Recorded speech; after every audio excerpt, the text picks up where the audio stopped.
Bueno, espero se encuentren bien. Buenas noches con todos. Solo por dejarles ahí un recado. El fin de semana me había contactado con Secretaría Académica y me supieron indicar que les dejaron un poco más de plazo para poder realizar sus actividades. Así que espero que las hayan visto. Yo las revisé justo el día de hoy. Vi que sí tienen mucho más días. Y vi que también ya descargaron los videos que yo les había enviado. Así que esperaría que se puedan poner al tanto de eso y como habíamos quedado, si después de revisar los videos sienten que necesitan una clase extra, me comentan como para ver qué podemos hacer, ¿ok? Eso, vamos a revisar la clase de hoy. Sí, vamos a empezar con el déficit fiscal y endeudamiento y deuda pública. Ahora nos vamos a ir por el lado de la parte pública, ¿no? Las clases pasadas estábamos revisando a la parte empresarial, a la parte de las empresas. Ojalá puedan realizar justamente esas clases, los que no han hecho. Nada, pues cualquier duda igual estoy atento, ¿ok?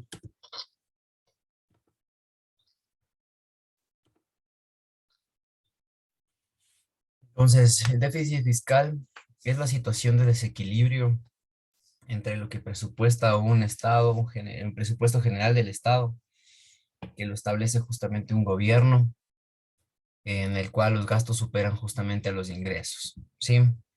Es decir, en una empresa diríamos como una pérdida, ¿no es cierto? No tendríamos utilidad, sino una pérdida, sería el déficit fiscal. Que en la situación inversa al superávit fiscal, que expresa en cambio una diferencia negativa en los ingresos y los egresos públicos, de acuerdo con lo que se maneja usualmente en el gobierno. ¿Sí? Tiene tres dimensiones: su propia cuantía, el crecimiento excesivo de los gastos y el aumento en el nivel impositivo, que a pesar de no financiar el déficit fiscal, crea efectos en los que convierten justamente en los tributos un problema que reclama su propio tratamiento y solución, que vamos a ver más adelante. Nociones de déficit. Aparentemente es indeseable para cualquier empresa, ¿no es cierto? No es algo que se busque, igual pasa en el sector público. Y muchos países justamente tienen términos, se utiliza para poder caracterizar algunos países, más bien dicho, como términos de macroeconómicos, justamente este tema, ¿no? Se ha escuchado bastante en noticias que el país está en déficit, este país está en superávit, ha tenido justamente una exportación increíble, déficit fiscal, déficit de balanza de pagos, ¿sí? Más que nada se utiliza para diferenciarlo y es una medida en que el Estado se compromete con los diferentes sectores de la economía.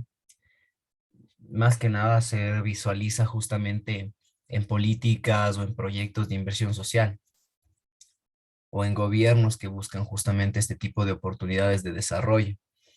Y por lo general no es sostenible, ¿no? Los proyectos sociales, a menos de que generen algún tipo de ingreso sostenible, son egresos que tienen los gobiernos justamente para poder conseguir el progreso, el desarrollo de todos los que forman parte de un país, ¿no? El desequilibrio de las finanzas públicas se observa en el Ecuador desde el segundo año de Rafael Correa. Justamente tenía una política o tendencia progresista, por ende justamente se llevaba a cabo endeudamiento público para poder gastar todos los proyectos sociales que nosotros conocemos, ¿verdad? Desde el año 2019 hubo justamente un elevado proyecto de cambio de matriz productiva, de las cambio de las zonas viales y todo, ¿no es cierto? Lo que ahora conocemos que existió justamente hasta, bueno, según lo que dice la prensa, ¿no? Porque tendríamos que revisarlo nosotros de ojos claros, pero según lo que parece hay sobre endeudamiento y todo este tema, pero esto fue a raíz de que existió justamente una bonanza petrolera también, recordarán. Sin embargo, no fue suficiente, se elevó este tema y básicamente hubo un déficit fiscal que acarrea el Ecuador desde el año 2009. La deuda pública pasó de millones en el 2007 a 46 millones en el 2017, ¿sí? Y pasó a representar un 20% de incremento. Eh, ha ido incrementando justamente esto por también a raíz de que se han incrementado los sueldos y salarios, ¿no? Hay que tomar en cuenta también algunas otras situaciones. El déficit fiscal del Ecuador en el año 2019, los gastos del gobierno fue una infraestructura vial, ¿no es cierto?, logística, hidroeléctricas, infraestructura en salud, educación, que representaban más del 15% del PIB. Y lo que sabemos que hubo corrupción y todo este tema. Y como sabemos, todo déficit significa más deuda y esto creció desproporcionadamente. El gobierno de Moreno, de igual forma, ¿no es cierto?, quedó endeudado en el 2019, tenía una deuda de déficit fiscal de 4 millones de dólares, lo que representaba el 4% del PIB, y se intentaba achicar este déficit, ¿verdad? La idea justamente era que querían adquirir una deuda. Para Ecuador adquirir deuda es una salida complicada por todos los intereses de financiamiento que tiene que cubrir y son muy altos para poder lograr esto, y los mecanismos que se utilizan también no le benefician tanto al país porque en la mayoría de casos vienen atadas a eh, políticas que sugieren justamente estos organismos internacionales para evitar que haya un riesgo de pérdida de estos capitales que nos prestan, ¿sí? Como es el Fondo Internacional Monetario, el FMI. Según el Ministerio de Economía y Finanzas, hay tres razones por la alza, ¿no? Comentaban que justamente hubo una reducción cercana de 391 millones de los ingresos que venían justamente de la remisión de tributaria, ¿sí? El segundo factor para un incremento de déficit fiscal es la elevación de los gastos financieros, es decir, por la deuda que iba incrementando. Y finalmente el tercer factor es que incrementó el gasto social, ¿sí? Estos tres valores son los que deben aumentar para que exista un déficit fiscal. Y en el Ecuador se lo vio así, ¿no? Comentaban que es muy fácil decir que hay que recortar el gasto, hay que recortar los subsidios y hay una realidad detrás de esto. Por eso existen cambios de políticas y en el año 2020 justamente se trató de buscar llegar a un déficit fiscal de 3,387 millones, 83 millones para achicar este hueco, y se aprobó la ley de simplicidad progresiva y tributaria para seguir recaudando, ¿no? Y buscar focalizar los subsidios, que ahora es lo que estamos tratando de revisar en el gobierno actual.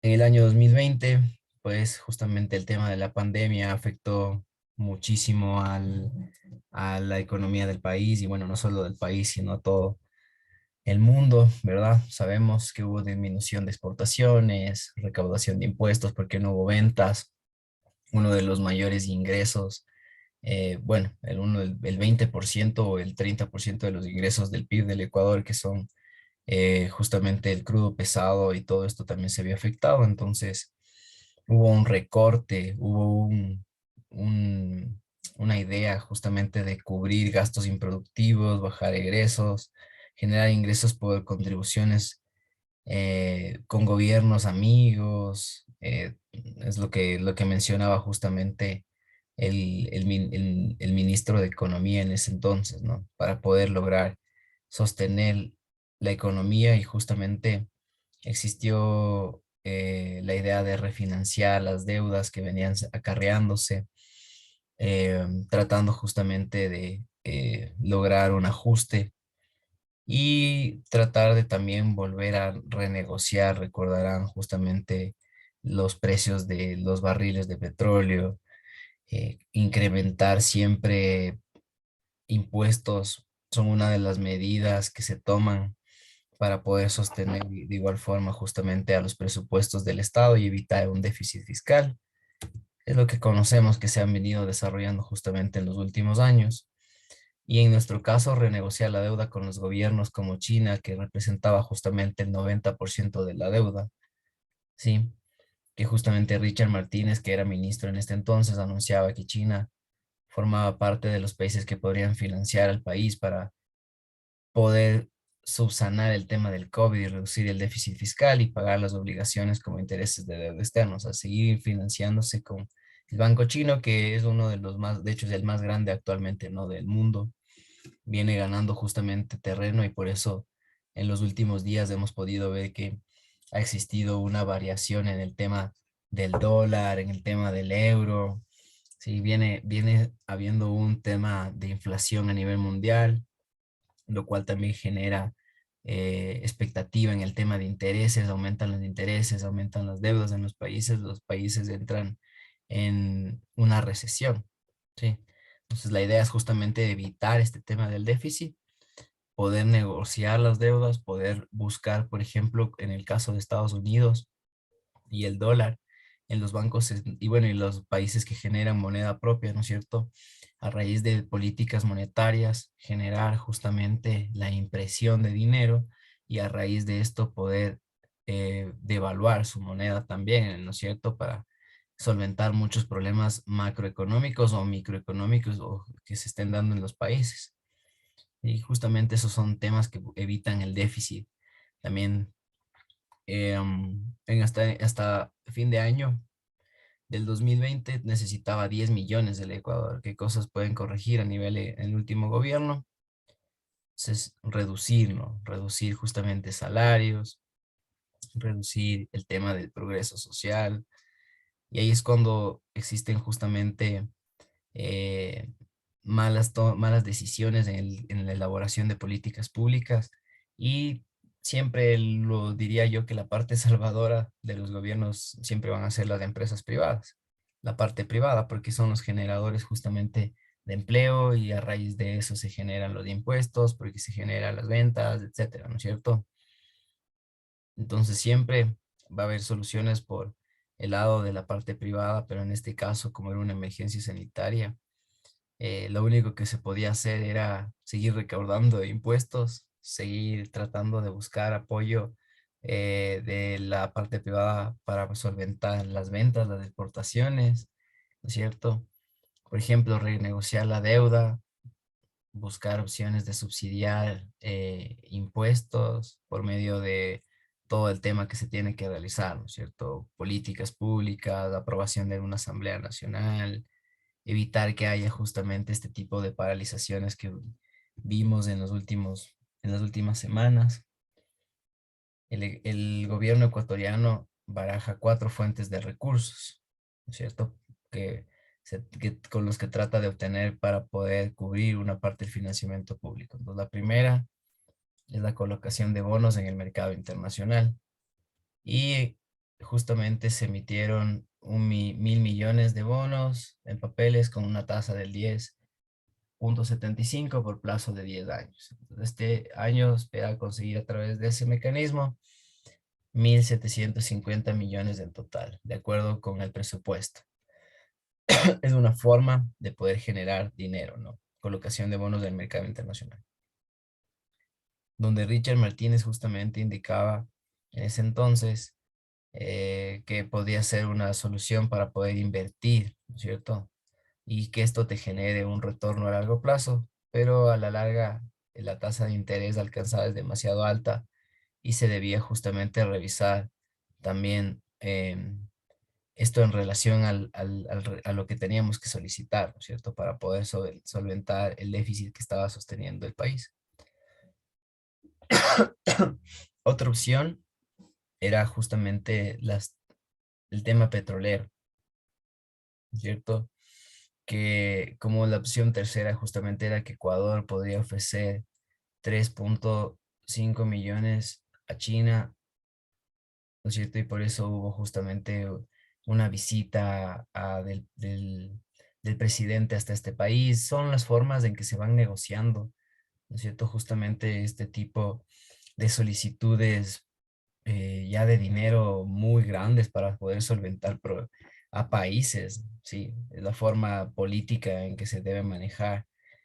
Por eso es que tienen que recurrir a bancos chinos, a bancos mundiales, a bancos que generen la menor tasa de interés y la mayor cantidad de dinero para poder solventar a un país. Pero obviamente nosotros sabemos que en Latinoamérica este tipo de dinero no siempre termina en los proyectos que nosotros queremos, no termina en las manos de corrupción y por ende justamente hemos caído siempre los países latinoamericanos en temas de déficit fiscal, no hemos visto un desarrollo y es por justamente llevar políticas van cambiando, son muy cambiantes, sociales, luego democráticas, luego de capitalistas y no tienen un rumbo como en algún punto los países desarrollados sí tomaron decisiones en eso y bueno, también porque vivieron factores eh, in- que afectaron justamente como guerras o ese tipo que llevaron justamente a déficits o hasta el rompimiento de países, la quiebra de países, ¿no es cierto?, que volvieron a surgir, pero sobre la base de ya producciones o o que industrias que se complementaban para poder surgir, ¿no? En cambio, nosotros no tratamos justamente de luchar el uno contra el otro, no vemos un progreso y eso siempre también termina afectando al país. Eso como otro factor que puede estar lidiándose en los países de su desarrollo que pueden afectar también al déficit, porque al fin y al cabo los gobiernos financian eh, supuestamente proyectos para desarrollar al país, ¿no es cierto? En la parte productiva, en la parte social, en la parte de salud.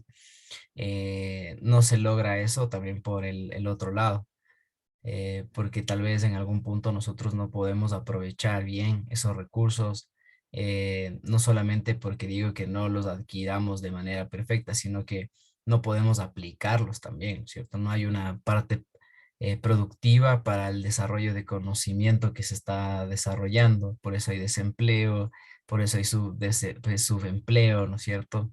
No tenemos una mano de obra que está enfocada justamente a capacidades que fueron desarrollando en la universidad, sino desde otro punto se generan, no sé, para poder solventar sus necesidades diarias, se dedican a otra cosa y seguimos siendo un país improductivo.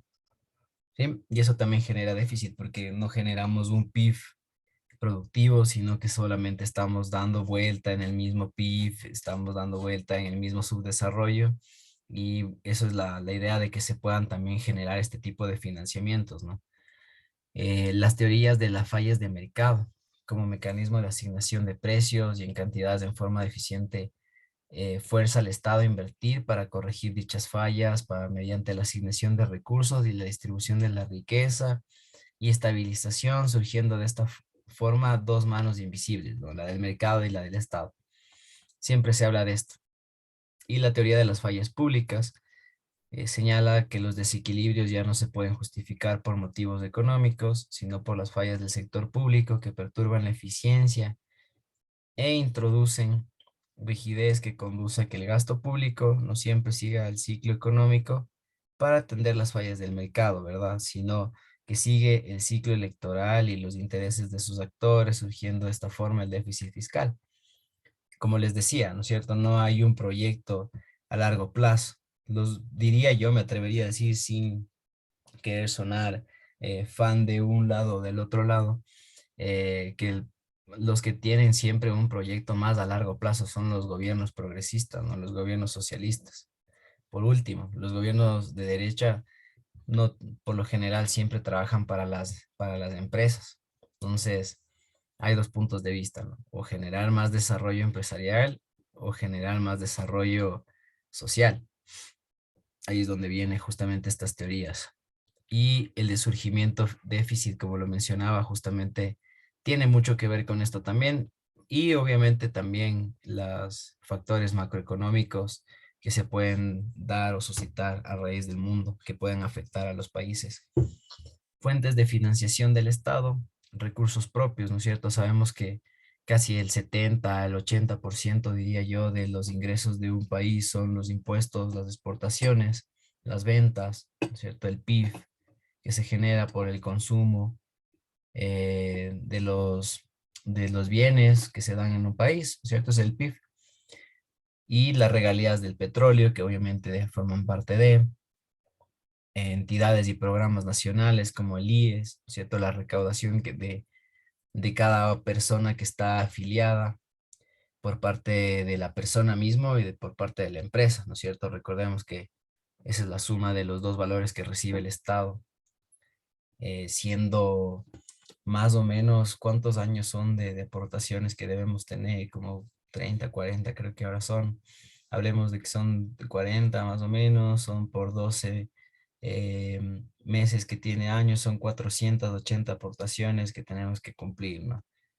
Bastantísimas. Digamos que en promedio una persona aporte unos $100 en toda su vida, ¿no es cierto? Es bastante dinero que le va ingresando al país y se van desarrollando justamente presupuestos sobre la base de esto. Sí, al momento de no ser sostenibles porque se han gastado más los recursos, como conocemos, y ojalá se pueda llegar a un punto donde se puedan establecer políticas que mantengan una sostenibilidad de esos recursos, porque son parte del Estado y también vuelven, ¿no es cierto?, como son los fondos de reserva, la jubilación a las personas que fueron justamente también entregando ese dinero. Entonces es importante y es un tema de fuente de financiación del Estado y de quienes forman parte del Estado también, que somos nosotros también, al fin y al cabo. Transferencias CGP, que son justamente de los sectores públicos, y recursos de crédito nacionales o internacionales, ¿no? Como son justamente estas. Fuentes de Banco Comercial Privada, Banco Oficial de Desarrollo, el BIES, o crédito externo, organismos internacionales de fomento o de banca multilateral, gobiernos o créditos bilaterales, banca privada o comercial, proveedores o bonos. Sí. Financiamiento a la economía ecuatoriana por el ángulo que se analice está duramente golpeado. El Banco Central, en un escenario de afectación media, pronostica una caída del Producto Interno Bruto de el 8.1%. Justamente por efectos de la pandemia fue esto, ¿verdad? De igual manera, el sector externo se verá notablemente afectado, las importaciones caerán por el tema de toda la zona logística que se ve afectada y las exportaciones de igual forma, ¿no? Si antes había problemas, luego de esta recesión también que se puede dar, va a haber un problema, ¿no? El financiamiento para el sector público no serán de 13 millones de los que se había logrado programar, identificar 10 millones que se querían cancelar como una deuda, ¿no? Sino que va a haber una fuente de sin financiamiento establecida y eso ya genera un déficit de lo que se estaba presupuestando, por ende no se pueden desarrollar presupuestos, hay problemas de financiamiento y se generan justamente luego eh, decisiones, toma de decisiones de qué se tiene que priorizar y qué no se tiene que priorizar y ahí ya entra en polémica justamente todo el tema de revisar políticas públicas, que aporten, ¿no es cierto?, a la sociedad o ver políticas, diría yo, me atrevo a decir como a dedo, ¿no? A ver qué sale nomás como para poder sostener que tienen un empleo y que fueron elegidos y ya, básicamente ese ha sido el escenario de nuestro país los últimos años. No ha habido mucho desarrollo de políticas en torno a eso y se quejan como principalmente por la falta de recursos, la falta de financiamiento, ¿verdad? Y ahora vemos que cómo se puede llegar a visualizar eso en algún punto, ¿no? Esa era la idea. Tenemos estas previsiones macroeconómicas según el Banco Central, que lo veíamos en el año 2020. Justamente les enseño esto porque a raíz del COVID, justamente hubo un decrecimiento importante, ¿no? Si les enseñaba la variación de actual, básicamente nos íbamos a encontrar con lo que estamos viendo ahora, no ha variado mucho en realidad, 1%, 2%, pero lo que veíamos antes en el año 2019, pues se podría decir que era un promedio de los últimos 3 años. que venía manejando el país, ¿no? Obviamente el COVID afectó bastantísimo, venimos saliendo de esto y esperamos de igual forma que toda Latinoamérica y el mundo viene atravesando un crecimiento en la parte de producción, de exportación, de importación, pero hay una afectación justamente en la parte de la financiación, el tema de las inflaciones, el tema de los precios, justamente por la demanda de bienes, la guerra, pucha, hay algunos problemas internos que todos, obviamente, los países miden, entonces hay que tomar en consideración siempre todos esos factores internos o externos que pueden llegar a afectar al déficit, ¿no es cierto? Al cambio de decisiones en las políticas públicas. Por ejemplo, cuando hay un terremoto, ¿no es cierto? ¿De dónde justamente puede sacar un gobierno un financiamiento si no contaba con una cuenta emergente, como lo hicieron justamente en algún gobierno, que eliminaron eso y luego al momento de que pasó se quedaron sin pan ni pedazo, ¿no? Tuvieron que recurrir justamente a estos fondos, financiamientos, y nuevamente nos pasó en el COVID. Entonces ya es una idea que hay que estar atento a factores internos o externos que puedan suscitarse, pero vemos este ejemplo, ¿no? En el COVID justamente hubo una caída de las importaciones, de las exportaciones, lo cual al fin y al cabo se generaba una contracción del comercio mundial internacional justamente por un cierre de fronteras y eso al momento de que existe un efecto espejo, es decir, que ahora se están aperturando las fronteras de nuevo, está existiendo mayor consumo, obviamente igual iba a haber un golpe, ¿no? Al momento de las inflaciones, de los precios, han variado, no todo está normalmente como solía ser hace algunos años y eso sigue afectando netamente pues al Estado, que siempre termina siendo el que debe buscar financiamiento para poder buscar justamente ese equilibrio, ¿no? El desequilibrio fiscal, ¿cómo actúa el Estado durante esta crisis, ¿no? Justamente en el año 2020 se tornó complicado debido a que las fuentes de afectación eran diversas. Los ingresos cayeron, ¿sí? Por el tema del petróleo. El precio promedio tuvo una mejora después, pero igual se limitó la producción y se mejoraban los precios en el tiempo, ¿no? No había justamente una decisión, eh, no había una visualización de precio estable, por así decirlo. Ahora justamente, de hecho, cambió el precio, ¿no? Volvió justamente a elevarse, llegó hasta un punto tener un precio cero, ¿recuerdan? Increíble lo que puede llegar a pasar justamente en el mundo, entonces eso y sigue afectando a todas las cuentas de los países, del Ecuador obviamente, y esto generó un resultado de poder variar justamente las cuentas del flujo de dinero que tenía el Estado previsto para poder sostener justamente todo lo que tenía presupuestado por hacer en su plan de gobierno. ¿Correcto? Por eso se generan justamente esto.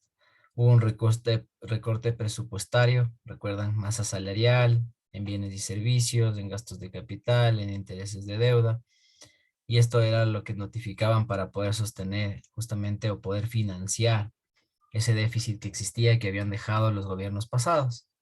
Entonces, el recorte salarial, había justamente una reducción de jornada laboral, ¿no? De 8 a 6 horas y una reducción del salario del 16%. Sí, esas son las decisiones que se van tomando para poder ir solventando justamente este tema de déficit. Que ahora nosotros lo conocemos, ¿no? Lo hemos visto en la tele. Ahora tal vez desde esta clase o justamente la idea es como visualizarlo por qué los países toman esas decisiones, ¿no? No lo que nos cuenta la televisión, ¿no? Como algo malo, como un punto de vista desde el empleador o del empleado, básicamente que en algún punto cada uno busca su beneficio, ¿no? Sino ya desde un plano global como Estado, como decidor de decisiones que pueden afectar netamente el desarrollo de un país a largo plazo, ¿sí? Estas decisiones pueden ser decisiones a corto plazo que durarán algún tiempo, afectarán en algún punto, obviamente, la oferta, la demanda, los gastos del consumo. Sin embargo, claro, pueden, como vimos, solventarse este tipo de políticas para poder llegar a subsanar los déficits fiscales del Ecuador, solventar las deudas externas. de los países, ¿no es cierto? Y poder luego en algún punto endeudarse como sanamente se debe hacer para poder generar desarrollo, ¿no? No para ir tapando huecos como ha sido el mal caso de nuestro país. Entonces, por ejemplo, había un financiamiento requerido, programado, ¿no es cierto? Tanto multilaterales, de domésticos, de financiamiento del FMI, de la China, ¿sí? Y aún así existía una brecha sin poder financiar, que eran los 13 millones que habíamos hablado, ¿no? Entonces, hasta junio el Estado había recibido flujos líquidos de 1,45 millones. El financiamiento único se reduce a multilaterales y también se van tomando ya en cuenta el riesgo país, ¿no? ¿Qué tan riesgoso es prestarle al Ecuador? ¿Qué tan riesgoso es prestarle a este gobierno? eh, Difíciles decisiones que se deben tomar, me imagino, en estos bancos o en los gobiernos para poder acceder a estos créditos. Cuando un gobierno está cambiando tal vez de presidentes en los últimos 10 años, tener 5 presidentes y que uno sea de un bando de política y el otro sea de otro bando de política, complicado, ¿no? Por eso tal vez los intereses que nos brindan a nosotros son muy altos, no nos endeudamos tan fácil y obviamente eso encarece también al sistema financiero interno, ¿no? Por eso tenemos justamente nosotros créditos muy elevados, tasas de interés muy altas en tarjetas de crédito, en créditos hipotecarios, etcétera, ¿no? En relación a otros países. Todo va tomando una forma, ¿no? Por eso la deuda pública respaldada por inversiones de capitales es semejante a las inversiones de cuando los particulares en una empresa o explotación, justamente los productores acreedores del Estado reemplazan a los tenedores de deuda. Se define como un instrumento financiero de naturaleza pasiva para el ente público emisor que busca en los mercados nacionales o extranjeros captar fondos bajo la promesa de futuros pagos y renta fija por una tasa en los tiempos estipulados por los bonos. La deuda pública es un ingreso y financiación del Estado. Y bajo la denominación genérica de deuda pública se comprenden todas las obligaciones del Estado frente a sus acreedores. ¿Cómo se clasifican? Entre deuda interna y externa. Si los ahorradores son nacionales, hablamos de una deuda interna y si los recursos, por lo contrario, han sido suministrados por acreedores externos, son considerados como una deuda externa. La deuda pública puede categorizarse según el tipo de entidad deudora y de hecho es una clasificación bastante utilizada en la contabilidad pública. Podemos hablar de deuda nacional con la entidad deudora que es el gobierno central, de deuda pública de entidades descentralizadas, la cual puede contar con el aval de la nación. Podemos referirnos finalmente a la deuda departamental o municipal. ¿Sí? Todo depende de dónde, qué parte de entidad venga. Puede también clasificarse la deuda pública según el tipo de acreedores, acreedores del Estado, que pueden ser ahorradores particulares, entidades bancarias nacionales o extranjeras, entidades multilaterales de crédito, y puede inclusive presentarse el caso de operaciones de crédito público interestatales. Y el otro es el empréstitos, también pueden catalogarse forzosos, patrióticos y voluntarios, ¿sí? Que son aquellos que exigen por el Estado coactivamente de los propietarios y capitalistas nacionales o de alguno de ellos, dándoles en cambio títulos negociables con intereses, títulos del Estado. ¿Sí? La deuda pública externa se define como las operaciones que se pactan en moneda extranjera, que se pagan a través de la moneda extranjera y que de alguna forma afectan a la balanza de pagos del país por aumentos de estos pasivos en el exterior. No tenemos deuda, pagamos más. Los créditos externos, según su aplicación, pueden clasificarse en dos. Créditos para proyectos específicos, ¿sí? Como fomentos a entidades o los bancos privados que conceden para un proyecto concreto. y préstamos de programa relacionados con los créditos que se conceden para financiar el programa de inversiones del gobierno nacional durante un año y cuya asignación para los diferentes proyectos es libre y autónoma. Así, la entidad prestataria no analiza los proyectos en forma individual. Generalmente son otorgados por la banca privada y no por la banca de fomento. ¿Sí? Fuentes de crédito externo. Los créditos externos proceden de diferentes fuentes, donde una diferencia importante son las siguientes, ¿no? El gobierno, crédito bilateral, donde los países ya que tienen más desarrollo, recursos, destinan a países desarrollados, subdesarrollados, créditos que se conocen como de país a país, para poder justamente celebrarse convenios marco entre las dos partes, entre los dos gobiernos, y se aplican a programas o proyectos que se necesiten obtener recursos, ¿no? Créditos de gobiernos que ayudan a fomentar las exportaciones, créditos que ayudan a solventar algún tipo de proyecto que tenga algún gobierno y que ha solicitado a un país de desarrollo que le pueda brindar apoyo, y eso es básicamente. Organismos internacionales de fomento, banca multilateral, ¿sí? Que dentro de los más conocidos, pues tenemos al FMI, al Banco de Reconstrucción y Fomento, a la Agencia Internacional para el Desarrollo, al Banco Mundial, al BID, al Banco Interamericano de Desarrollo, a la Corporación Andina de Fomento, Banco de Desarrollo y América Latina, el Banco Europeo de Inversiones, ¿sí? Son las más usadas.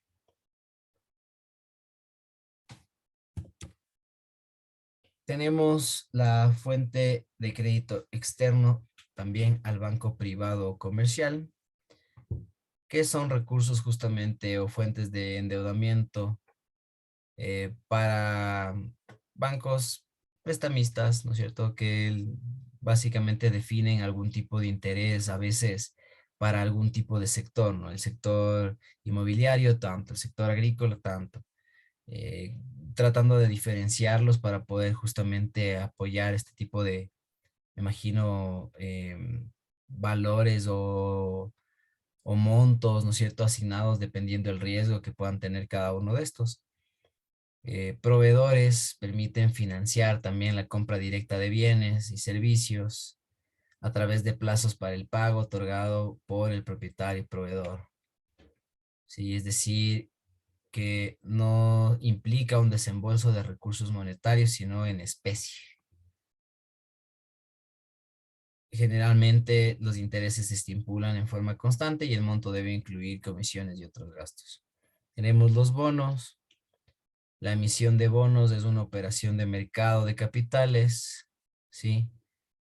A través del cual se capta recursos recursos del público a un plazo determinado y con una tasa de interés establecida en el momento de la emisión. La deuda pública en el Ecuador. Entonces, de igual forma, vamos a ver desde el año 2020, que tiene un saldo de deuda pública de 58.000 millones, representando casi el 61% del PIB. Y desde el 2012 esto no ha parado. Sí, el 3 de agosto del 2020 se terminaría de negociar los bonos soberanos que representaban el 32% de la deuda pública total. Estos últimos bonos que revisamos, ¿sí? Que equivalían 17 millones de dólares. Si es que se lograba superar esto, existían dos grupos de bonistas que intentan boicotear el proceso de reestructuración y las finanzas públicas se podrían aliviar, ¿no? Eso era lo que se estaba tratando de trabajar, con la intención de poder subsanar justamente el manejo fiscal de los nuevos gobiernos, ya que al ser el 61% casi del PIB, toda la deuda que tiene el país, imagínense cuántos años se demorarían en poder solventar eso, en poder subsanar justamente, y la idea es que se establece un límite del 40% del PIB como saldo de deuda pública, que no se debería haber sobrepasado esto y existió justamente esto como una acumulación de varios años de endeudamiento.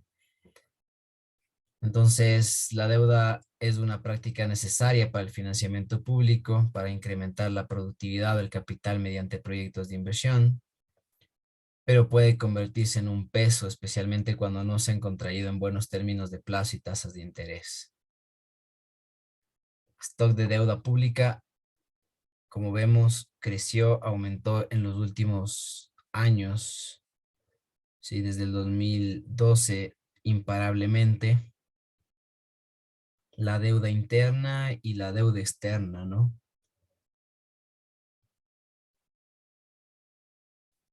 El buen manejo de las finanzas públicas consta solo en papel. Sí, es un buen romance que se maneja y como dicen mis amigos abogados, justamente eso, ¿no? Tanto de todas las leyes que se manejan en el país.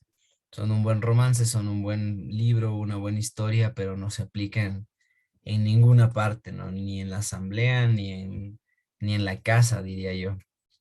La adquisición de deuda irresponsable empezó hace más de una década. En el artículo 81 del Código Orgánico de Planificación y Finanzas Públicas se establece como norma de sostenibilidad fiscal que los egresos permanentes se financiarán única y exclusivamente con ingresos permanentes. En el país, los principales ingresos permanentes son los ingresos tributarios, mientras que los egresos permanentes contemplan todo el gasto corriente. En general, esa norma no se ha cumplido en el tiempo, pero desde el 2016 la brecha entre ingresos y egresos permanentes se ha agrandado exponencialmente, ¿no? Cada gobierno tratando de llevar su parte. Por otro lado, se muestra cómo los gastos totales del gobierno superaban a los ingresos totales desde 2008. En el 2012 existió una brecha bastante fuerte, año donde la deuda pública tomó su turno creciente, lo cual implicaba principalmente el déficit entre el gasto desde el 2008 y dio un salto de 126 con relación al 2007. Para el 2014 ese monto ya se había duplicado otra vez, sí, justamente por el lado del gasto corriente, que eran los sueldos, los salarios, por el aumento de las entidades públicas. Y obviamente el boom petrolero desde el 2010, el 2007 y el 2015 ingresó muchos dinero para poder solventar el incremento del gasto público, ¿sí? Que justamente se convirtió en un motor de esto y los gastos estuvieron desproporcionados con relación a los ingresos, obviamente. Ejemplo, en el 2013, cuando el precio del barril de petróleo se encontraba en $90, el déficit fiscal ya equivalía a menos 5,74% del PIB y por tanto la deuda incrementaba para poder cubrir dicho déficit, ¿no? Aquí lo vemos. Total de ingresos y total de gastos. Desde el año 2007, obviamente el total de gastos, la deuda pública aumentó, los ingresos no eran los y por ende existía un déficit, ¿no? La deuda pública en el Ecuador, justamente desde el 2011, se volvió insostenible. Se convirtió en otra fuente de ingresos para el Estado que parecía sostenible debido al escenario favorable del petróleo, cuando en el 2015 justamente hubo un desplome nuevamente de esto y se complicó la situación fiscal del país. Muchas deudas fueron adquiridas a tasas elevadas y plazos muy cortos. En términos generales, cuando la deuda contraída está por sobre en la posibilidad de pagos del país, se vuelve insostenible y eso fue lo que sucedió. Hay un indicador de Blanchard, el cual indica que el ajuste que debe darse en el balance fiscal para que pueda garantizar la política fiscal, sí, había aumentado del 2008, pero desde el 2011 se volvió insostenible. Y en el 2017 se encontraba en 4,8, es decir, bajo un sistema de política fiscal insostenible. Y eso no ha mejorado tampoco, ¿no? En los últimos años.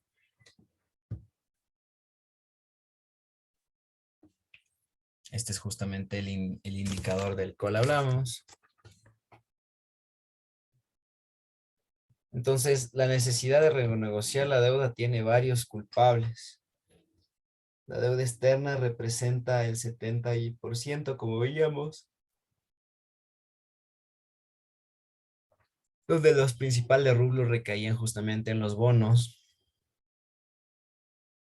¿sí? Estos rubros importantes que básicamente están como tenían a mayor acreedor a China, siendo ventas anticipadas de petróleo por 37 millones.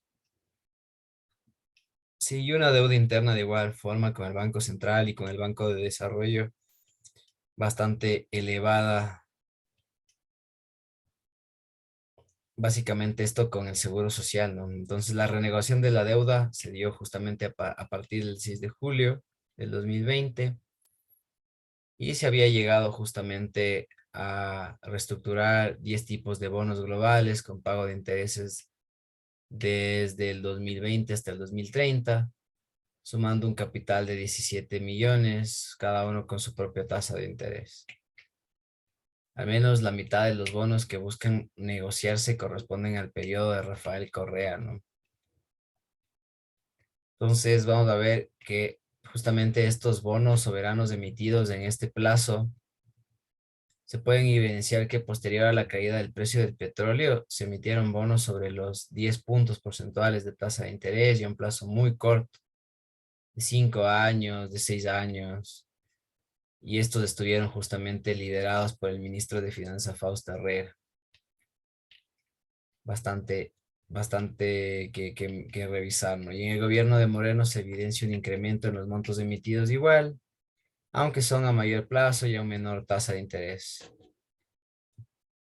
Aquí podemos ver justamente la característica de la emisión de los bonos emitidos desde el año 2014 hasta el año 2020. Esto básicamente es una forma de financiamiento, ¿no? Como habíamos visto del gobierno, que a la larga de igual forma se puede ver perjudicado si es que no, no existe la forma de poder apalancarse de forma correcta esto, ¿no? Entonces, la deuda pública en el Ecuador busca la estrechez fiscal, la deuda que el gobierno nacional pretende reestructurar, es una manera de apaciguar los malos acuerdos que se han llevado en el transcurso de los últimos años. La evasión de políticas fiscales está cobrando su cuenta. Había una fecha tope de negociación, de renegociación, para el 31 de julio del 2020, que se amplió, y justamente se hablaba de los dos fondos de inversión norteamericanos, ¿no? El Contrarian Capital Management y GMO presentaron una demanda contra el Ecuador calificando la propuesta de negociación de la deuda como coercitiva. Entonces, el ministro Martínez rechazó tajantemente esta actitud y alegaba que esta acusación se debe a intereses económicos de por medio, porque eso también puede suceder, ¿no? Que justamente los gobiernos traten de buscar algún beneficio, pero justamente estos fondos internacionales de algún punto traten de buscar también su parte económica, ¿no? Sus intereses como prestadores de fondos internacionales y no le están prestando a una empresa, ¿no? Básicamente le están prestando a un país. Entonces ahí se vuelve ya un poco más interesante y también existe riesgo. Entonces hay que ponerse desde los dos puntos de vista, ¿no?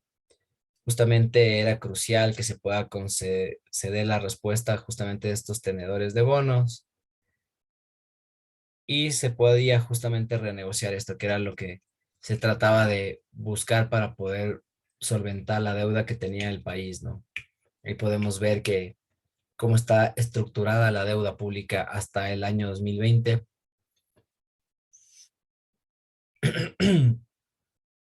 Con bonos de mercado, Ingeniero, ¿sí?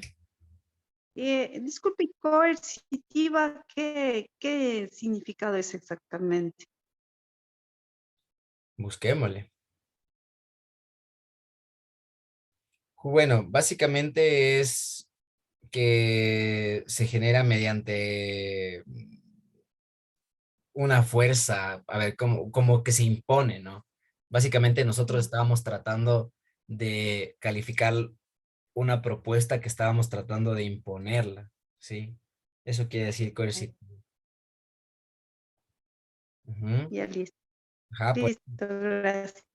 ajá, por eso nos estaban diciendo que en algún punto eh, servía para forzar la voluntad, ¿no es cierto? Que nosotros queríamos justamente lograr esto sí o sí, porque era una forma de negociar. Básicamente, en ese entonces el ministro Martínez estaba tratando de utilizar esa estrategia. Y obviamente como ya esta información se abre al mundo, ¿no? Seguramente hemos visto en las noticias, el Banco Mundial prestó a Perú tantos millones, el Banco Mundial prestó, el FMI prestó, ¿no es cierto? Entonces, si se tratan esta información solamente para un país de cierta forma, los otros países también de alguna forma van a tratar de buscar su tajada, ¿no es cierto? Hay que abrir un poco ese espectro.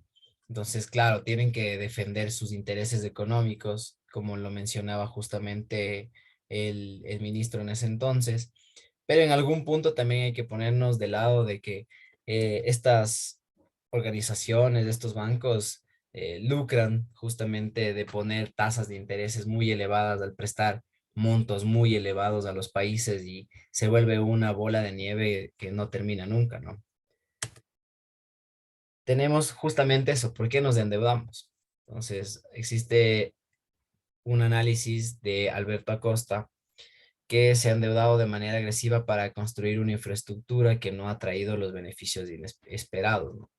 Recordemos justamente el cambio de la matriz productiva, cuántos millones se generaron en esas infraestructuras que básicamente quedaron en el olvido, no se generó una proyección a largo plazo. Obviamente el hecho de cambio de gobiernos frenan este tipo de proyectos y son cosas que no todos buscan, ¿no? El desarrollo de construcción de obras públicas en algún punto, no sé si lleven al desarrollo a todos los países, sí, o sea, momentáneamente, cosas muy básicas, tapar huecos, pero no existe un plan de desarrollo que genere alguna expectativa grande, ¿no? Como el hecho de tal vez de especializarnos, fomentar la agroindustria, ya que somos proveedores de materia prima, ¿no es cierto? Aún no existe y no ha existido en los últimos años, entonces a atender esto, ¿no? La refinería del Pacífico, ¿no? Un ente invisible, no pasa nada ahí, justificó una inversión tan alta que pudo haberse implementado en otros sectores, tal vez que podían haber generado un retorno mucho más efectivo al país, ¿sí? La regla establece que la nueva deuda se debe destinar a inversión. Siempre hay gasto corriente al que se califica como inversión. Esa es la idea, ¿no? El endeudamiento en Ecuador está llegando a un límite y límite está dado porque nadie quiere prestarle dinero. Cada vez hay menos interesados en prestarnos porque no tenemos condiciones para pagar. Ese es el problema. ¿Por qué nos seguimos endeudando? Porque el riesgo país que tenemos no es bueno. Sigue en un umbral de 2.800 puntos. Por eso solamente nos prestan organismos como el Fondo Internacional Monetario y China. El resto de bancos ni siquiera nos regresan a ver. Aparte porque miden justamente que dentro del riesgo país, variables como corrupción, estabilidad política, estructura de, pucha, muchas cosas que en realidad se verifican, que hacen o afectan justamente a ese tipo de financiamiento externo. Y tenemos que recurrir a los más caros o a los que nos toque, básicamente. Entonces, ¿cuáles son las oportunidades que tenía para renegociar por lo menos el 30% de su deuda? Era buscar justamente reestructurar a los tenedores de bonos con una mesa de negociación, que fue lo que se realizó. El gobierno dice que en una de sus prioridades es renegociar el pago de la deuda para liberar recursos, para poder atender justamente, en vez de pagar esa deuda, poder sostener lo que se tenía que atender con la emergencia sanitaria, ¿verdad? O en cualquier otro tipo de proyecto que se tenga que hacer. Recordemos que Rafael Correa en su gobierno decidió cancelar justamente el pago de la deuda con Estados Unidos. Entonces, se pueden tomar decisiones, ¿no? Muy drásticas, pero obviamente acarrean responsabilidades o efectos también que pueden llegar a ser adversos a la economía de un país. Este es básicamente lo que está distribuido, ¿sí? Su total de préstamos externos, bonos emitidos, bancos, organismos internacionales, que es lo más fuerte y los más costosos, ¿sí? Seguridad social, obligaciones no pagadas y registrados en presupuestos clausurados, el Banco del Desarrollo del Ecuador, y así van sumando un poco hasta llegar a 57 millones, ¿no?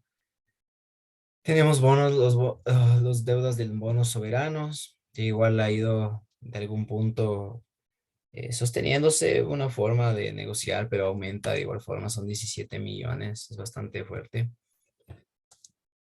Sí. El gobierno anunció en el 27 de agosto su intención de inscribir empresas estatales en el mercado de valores. Imagínense el punto de que se puede llegar a tomar esas decisiones para poder buscar financiamiento, ¿no? Hay otros países que lo han hecho, como Brasil, Colombia, que vendieron acciones al público de algunas de sus principales empresas estatales, como Petrobras y Ecopetrol, a través del mercado de valores. ¿Funciona? Tal vez sí, ¿no? ¿Estamos preparados para eso? Tal vez no. Deberíamos hacer un análisis mucho más profundo de eso para poder verificar si es que el Ecuador puede justamente llegar a poder vincular a las empresas del Estado, si muchas veces estamos en contra de que se privaticen, ¿no es cierto? De que se hagan públicas justamente también algunas empresas, entonces todo depende. En busca de la eficiencia perdida, el Estado ecuatoriano tiene 21 empresas, ¿no? Encuentra petroleras, compañías eléctricas, bancos y medios de comunicación. En Estado y el mercado de valores, una vez que las acciones de las empresas públicas sean ofrecidas en el mercado de valores, los ciudadanos podrán comprarlas y convertirse en inversionistas. Imagínense ser inversionistas del agua potable, ¿no? Aunque la empresa se encuentra en el mercado de valores, no deja de ser el del Estado. El gobierno tiene la acción dorada conocida como Golden Share. Esta es una acción que tiene el poder de veto y le confiere poderes especiales de votación en una asamblea de accionistas, ¿no? Es decir, serían casi como los dueños totales de la empresa. El Banco Central anunció justamente que pagó 370 millones al banco de inversionistas estadounidenses Goldman Sachs. Sí, el Banco Central justamente en onzas de oro valoradas en 500 millones, 600 millones en bonos. Así es como se van desembolsando, ¿no? Los valores para poder obtener justamente los pagos de estas deudas en oro, en bonos. Esa es la situación que más o menos podemos visualizar, lo que se trata un déficit, y me gustó justamente poder tocar el tema del 2019, el 2020, y que no ha cambiado tanto ahora en el 2021, como para que podamos tener un poco más de idea de qué se trataba y como vivo ejemplo el Ecuador, de lo que se trata un déficit público, fiscal justamente, y espero que pues hayan podido obtener un poco más de información. Eso sería todo por la clase del día de hoy y nos vemos el día jueves, ¿sí? Que tengan una buena noche y cualquier situación estoy atento, ¿sí? Hasta luego, que estén muy bien. Profe, buenas noches. Un favor. Sí, sí, sí, rapidito que tengo. ¿Qué pasó? Un favor. Nosotros le habíamos, lo que pasa es que nosotros ya hicimos el primer deber basado en la información que habíamos obtenido en la plataforma. Yo le mandé a usted el deber. Lo que queremos saber es si es que son justamente de las clases que no pudimos tomar al inicio. Entonces, no sé si nos puede ayudar a revisar por Sí, claro, igual revisarlo no lo he rapidito. revisado, no lo he revisado porque como la mayoría me había dicho que necesitaban más días para poder entregar.